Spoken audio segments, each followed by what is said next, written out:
a question that might seem simple, but there's a lot into it. So this question is, what is courage?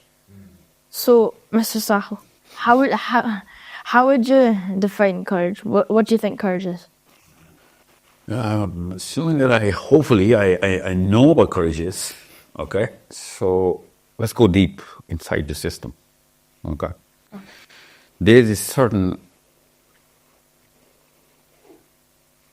sector of energy inside your brain, okay? It makes the whole body go into this mode, okay? So there's like this courage mode, and then there's this fright mode, okay?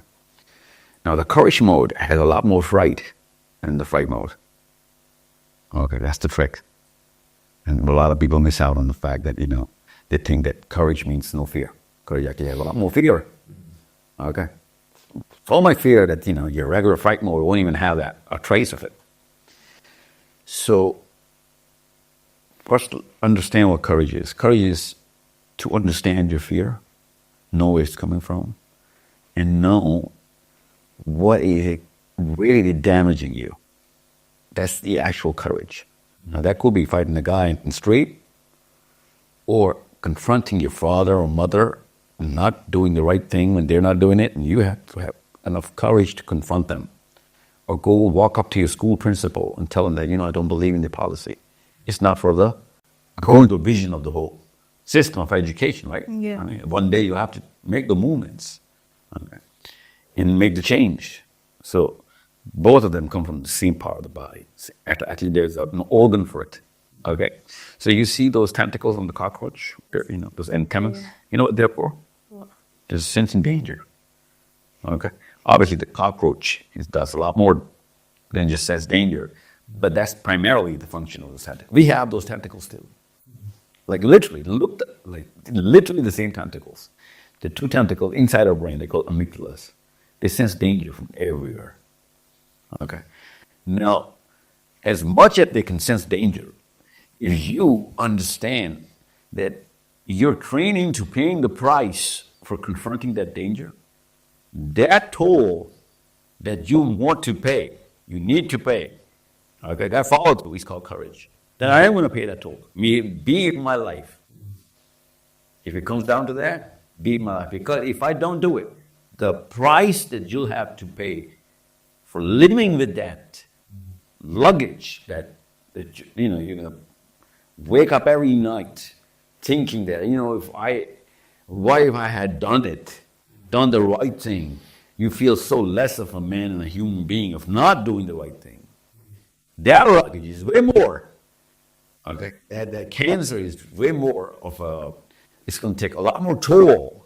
It's going to ruin not just your life, but your dependents, your friends and your family. Because you're going to crack your mind, it's going to break your personality, and you're going to lose your confidence in life and become, a follower of any and every system. You're not going to be able to stand tall in front of your own self. And whoever cannot stand tall in front of the mirror, he ruins everybody's esteem, especially his kids. So in any given chance, think about it. The first chance you're going to get when you move out of this room, of doing the right thing, you can do the math on the price, and you make yourself able to pay that price, that capability to become able to pay that price. That's courage. And trust you me, a lot of times it's going to ask as your literal life as the price. Okay, like literally. So if you're willing to pay that price, most of the times, that's not going to be the price. You're going to do a lot better than most of the human beings because, they don't train themselves to pay that price. Mm-hmm. So be it saving somebody's life or somebody's reputation, somebody's, property, or, holding up the law somewhere, stopping somebody from breaking the law. Yeah. All of that requires that math that you do. What's the price I'm willing to pay? And the more price you're willing to pay, the more courageous you are. So it's, by the end of the day, whoever has done the math better and has prepared himself to pay the ultimate price, is the guy who's going to be the most courageous. And everyone's going to actually get under him. It is such an attractive trait in human beings that we all, think about it, 14-year-old man you are, everyone needs, God put this demand of courage inside everybody. So as human beings, we all need the guy at the top to be the most courageous. Actually, most of the time you find out that most of the people who are not on the top are only in the bottom or under the guy because of the fact that they don't have enough courage. He followed through on his morals, on his decisions. They couldn't. And we all need our leaders to be able to pay the price given any chance they're ever going to get. If they are going to stop or hesitate for even a second, we strip them of their leadership. That is such a crystal clear, litmus test of a human being, whether he's developed or not as a leader. And you need to be a leader as a father, as a husband, as a teacher, as a man walking on the street. You need to be in a position to put your life on the stake for any and every human being in any and every situation where where anything's going to be at stake. You're the first man to the wall. First man. Okay. Yeah. So there are going to be a lot of people who will be thinking about, okay, and they've done the maths, but they'll hesitate for a second there. But that one guy is going to be the first drop of the rain. And if everybody follows, it's not going to amount to the courage of that one guy who was the first drop of the rain. Okay? So you need me to be courageous. If your little sister is in danger, and you don't need me to just keep staring, start calling the police, and whatever. You need me to jump. That's so deep. It's so real. You need me to be the first man to jump and save your sister, to save her from the bus. Okay? Or any kind of trouble. Even though I'm not related to you, you need every human being to save your sister and your little ones. Right? So courage is a natural demand. It's not a luxury. You're not a human being if you don't have courage. But most of the people will never have it. Because they do the math wrong.